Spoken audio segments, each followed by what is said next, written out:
जाणिले भीमाने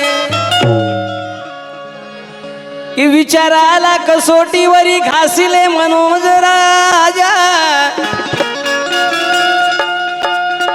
तेव्हाच ज्योतिबाला गुरु मानिले भीमाने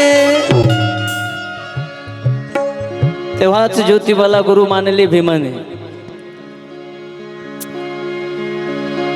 निशाताई धोंगडेने सुंदर विषय आपल्या समोर संविधानाचा मांडला, राजेशने सुद्धा संविधानाचा विषय मांडला।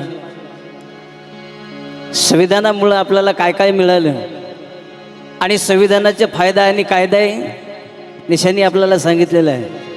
पण काहीच्या डोक्यावरून गेला असेल, काही टाळ्या वाजवण्यामध्ये मग्न असतील पण तिच्या शब्दाकडे लक्ष नसेल कोणाचं।